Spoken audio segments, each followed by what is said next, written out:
Et si vous investissiez en LMNP? On entend beaucoup parler d'investissement en LMNP ou loueur meublé non professionnel. C'est un statut fiscal qui permet à des propriétaires de louer des biens immobiliers meublés à des particuliers et qui offre de nombreux avantages fiscaux et financiers. En fonction des objectifs qu'on aura définis ensemble lors de votre audit patrimonial, qui peuvent être préparer votre retraite, vous constituer des revenus complémentaires ou encore augmenter un patrimoine immobilier sans alourdir votre fiscalité, un investissement en LMNP peut être une solution adaptée pour vous. Lorsque vous décidez d'investir en LMNP, vous pensez immédiatement Airbnb ou location meublée à l'année. Pourtant, vous avez le choix entre deux types d'investissements, le LMNP non géré et le LMNP géré. Voyons tout ça un peu plus en détail.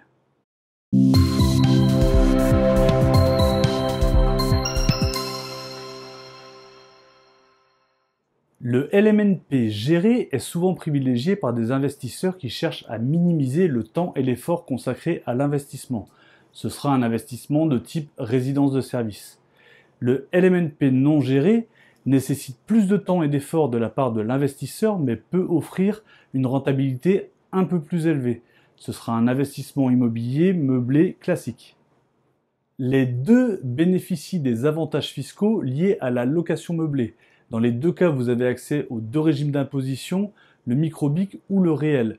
Le choix du régime dépendra notamment des revenus générés l'année précédente par vos locations meublées.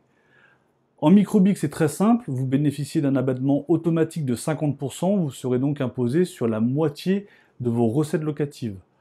En réel, vous pouvez déduire de vos revenus fonciers l'ensemble des charges liées au logement ainsi que l'amortissement du bien et du mobilier.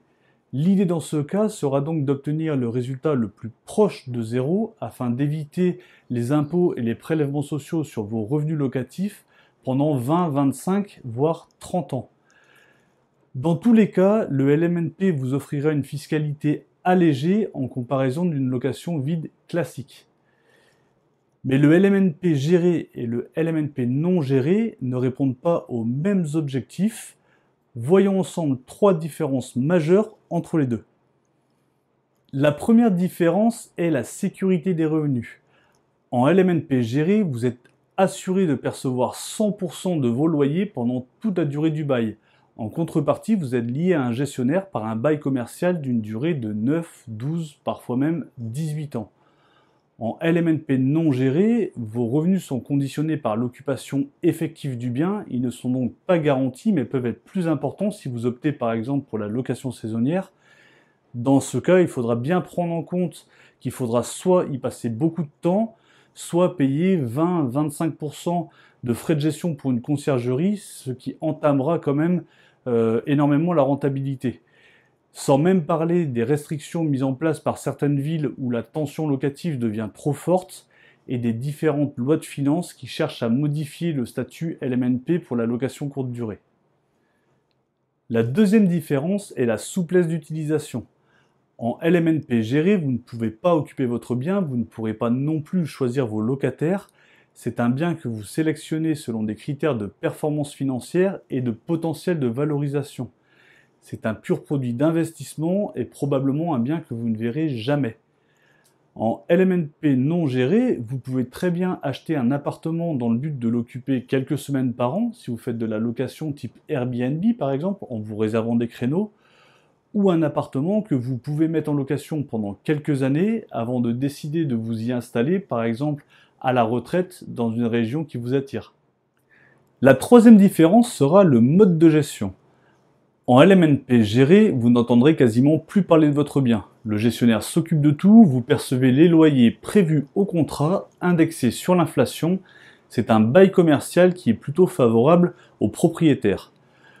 En LMNP non géré, vous suivrez la vie de votre logement. Vous devrez prendre en charge les travaux ainsi que la gestion administrative de votre bien. Vous devrez gérer les locataires, sauf si vous déléguez cette tâche à un professionnel de l'immobilier.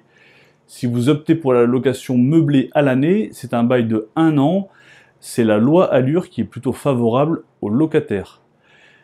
Vous l'aurez compris, si le but n'est pas d'occuper le logement dans le futur, la solution du LMNP géré offre de nombreux avantages. Alors voici 3 solutions qui s'offrent à vous. On a la résidence étudiante qui est généralement constituée de 80 à 120 logements. Ces résidences proposent l'essentiel avec un coin nuit, une kitchenette, une salle de bain privative et au moins 3 prestations de services collectifs comme le petit déjeuner, le nettoyage des locaux, la blanchisserie ou encore l'accueil. Vous devenez donc propriétaire d'une chambre étudiante faisant l'objet d'un bail commercial avec un gestionnaire spécialisé, situé proche des établissements d'enseignement supérieur et faisant l'objet d'une très forte demande. On a ensuite les établissements d'hébergement pour personnes âgées dépendantes, les EHPAD, spécifiquement dédiés à l'accueil et aux soins de personnes en perte d'autonomie ou en état de dépendance avancée. Vous devenez donc propriétaire d'une chambre en EHPAD faisant l'objet d'un bail commercial avec un gestionnaire spécialisé. Le taux d'occupation est optimal du fait de la demande très forte sur le marché. Et enfin, on a les résidences de services seniors.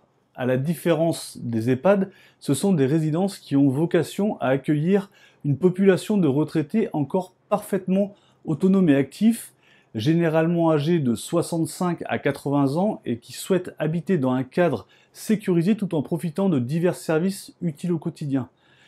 Vous devenez donc propriétaire d'un logement individuel entièrement indépendant faisant l'objet d'un bail commercial avec un gestionnaire spécialisé dans une résidence proposant des lieux de convivialité comme un salon commun, une salle de remise en forme ou encore une piscine, ainsi que des services facultatifs comme le ménage, la blanchisserie ou encore le coiffeur.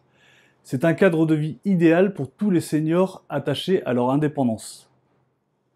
Pour conclure cette présentation, en achetant un appartement dans une résidence de service neuve, il est possible de récupérer la TVA sur votre investissement. Vous bénéficiez donc d'une remise immédiate de 20% sur le prix d'acquisition de votre bien et vous pouvez, comme tout investissement immobilier, investir au comptant ou évidemment en utilisant le levier du crédit. N'hésitez pas à me contacter, je serai ravi de détailler avec vous les avantages et les inconvénients d'un investissement en résidence de service en fonction de votre profil. À très bientôt!